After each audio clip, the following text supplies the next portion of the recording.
Greetings, YouTube. This is Longbow. Well, in my travels here on YouTube and in real life, I've seen a number of comments from individuals, theists for the most part, who think they understand why people are atheists. And, seeing as how the internet is full of misinformation, I thought I'd set the facts straight so you can hear it from an atheist why I am an atheist. From the horse's mouth. Before I tell you the real reasons, though, I'd like to address some of these conspiracy theories that certain theists like to throw around so that they can make atheists and atheism fit into their particular worldview. Most of these are dead wrong. So here is anti-atheist conspiracy theory number 1. Atheists are just devil worshippers. Well, no. There's no such thing as a devil. Number 2. You're just a God hater. No. This is not true. While my opinion of the God of the Bible may be low, and that I'm disappointed in the fact that people still believe this kind of thing in the 21st century, I'm not a God hater. You see, you can't hate something you don't believe in. To put it more clearly, to try to emphasize the point, try to think of any fictional villain that you've heard about, any novels you may have read or movies you may have watched. Do you hate these villains? Like you've got, Professor Moriarty and Voldemort and Doctor Doom. Do you hate these people? I don't. I acknowledge them as bad guys, and I'm sure you might as well. But, no, you don't hate them. They're just frigging characters in a story. They're not real people. You have to believe that they're real in order to hate them. Atheist conspiracy theory number 3. You're just an atheist because you want to sin. Again, no, this is not the case. I don't acknowledge sin. If I did believe that sin was somehow bad, there's a good indication that I would believe in the God that makes these proclamations about sin. And, well, I don't believe either. If I wanted to sin, I would still be a Christian, and I'll tell you why. See, because according to Christian dogma, beliefs are more important than works. Just by being an atheist, I'm going to hell, according to the good book. Doesn't matter how awesome a person I am, how good I want to do, even if I don't sin whatsoever. As an atheist, I go straight to hell. Do not pass go, do not collect $200. Christians get a ticket out of their sins by not really doing anything, but just talking to themselves and pretending they're talking to Jesus.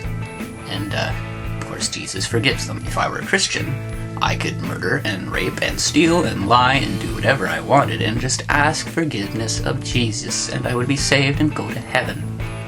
I don't believe in heaven either, by the way. Since I don't believe in gods, their so-called proclamations of what is good and evil, what's right and wrong, don't matter. It's not coming from a god, it's coming from some Bronze Age scribe. I don't care if some fictional character proclaims that eating pork is a sin, or some fictional character proclaims that wearing a cotton polyester blend is a sin, or that treating the Sabbath as any other day of the week is a sin. I still acknowledge good and evil. I have my own definition of what is good and evil. I don't prescribe to some ancient book to tell me what it is. I know what it is. Good helps society, evil harms society. And the 3 sins I just mentioned a little while ago are not evil at all. There's nothing wrong with eating pork.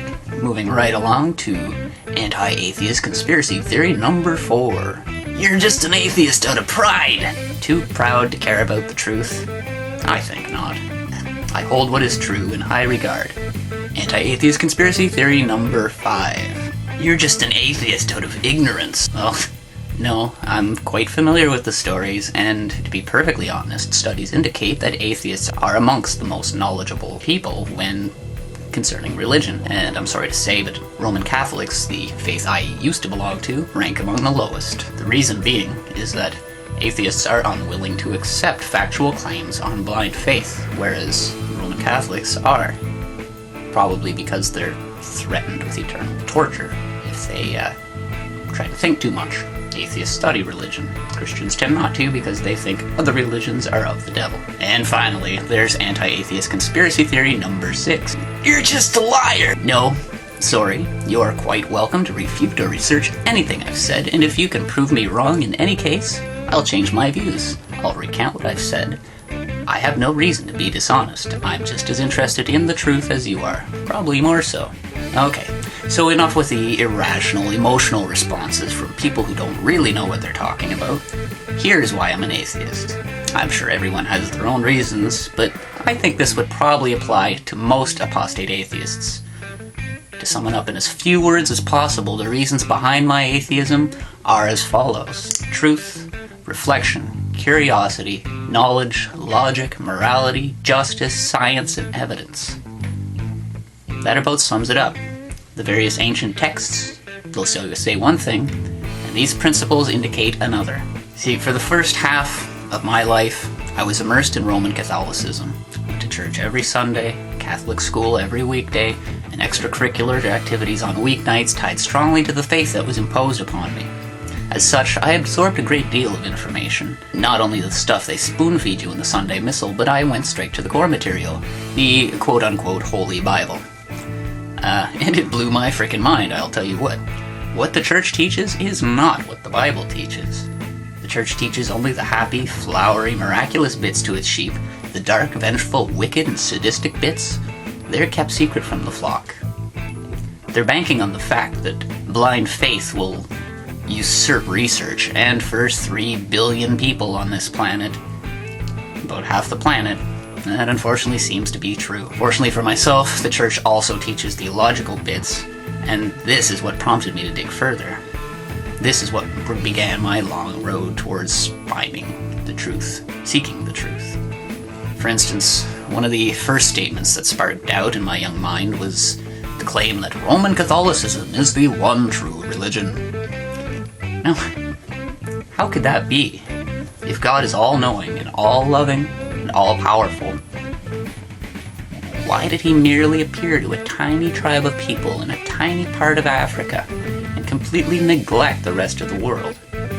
Why did he have to wait for his divine word to spread by human word of mouth and at the point of a sword, when he could have just trumpeted from the heavens to all of humanity simultaneously to prove that his divine word was the one true word? That would be the action of a perfect, all-powerful, all-loving being. He wouldn't leave most of humanity to rot.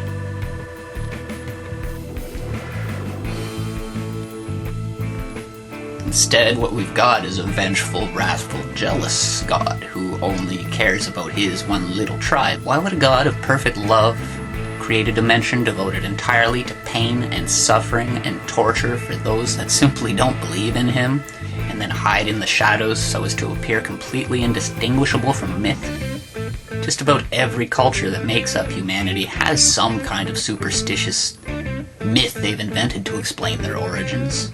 From the natives of North America, who believe that the world is built on the back of a turtle with the aid of a helpful frog, to the ancient Greek pantheon. They believe that Gaia and Uranus mated in order to give birth to hundred-handed, hundred-headed giants and titans and gods. And,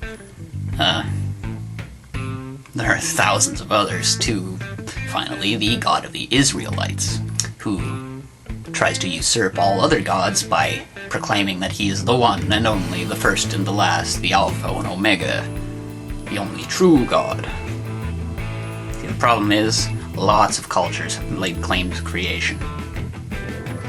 And in order for people to believe this Jehovah guy, you gotta prove that he's real, and that the others are not.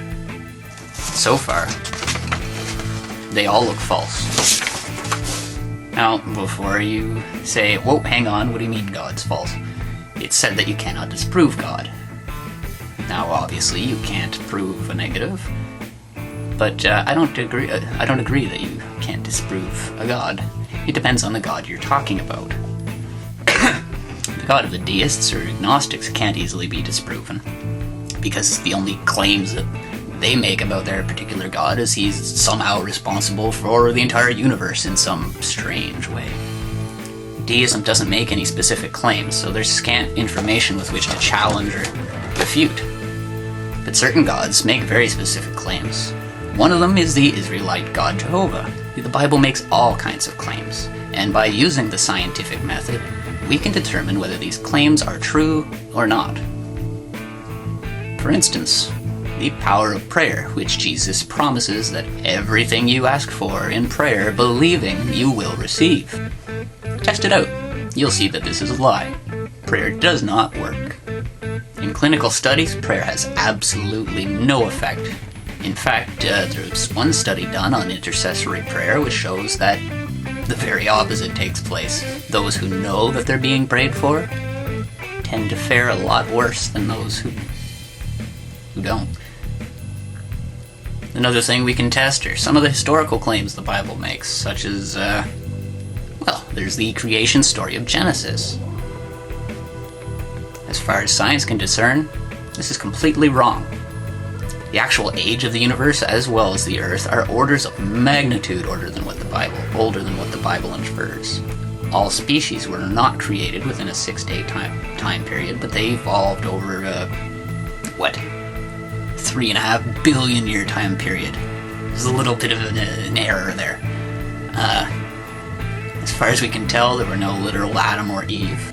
The total hominid population never dipped below several tens of thousands of individuals. As such, the Garden of Eden, the concept of original sin, and the need to be saved from God himself is relegated to myth.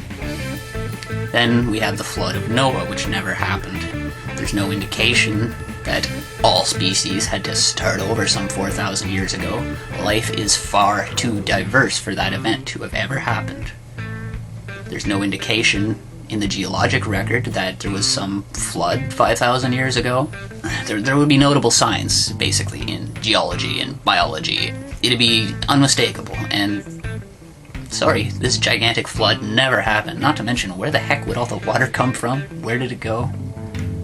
How come all the fish didn't die? Through the mixing of salt water and fresh water, pretty much every fish on the planet would be dead. Every plant on the planet would be dead. There was no global flood. Those are just a few of the examples of the falsehoods in the good book. To put it bluntly, there's no more reason to believe in the Israeli God than there is in any other god. The Greek gods, the Hindu gods, the Norse gods, any god you can think of. As such, Judaism, Christianity, and Islam are equally invalid.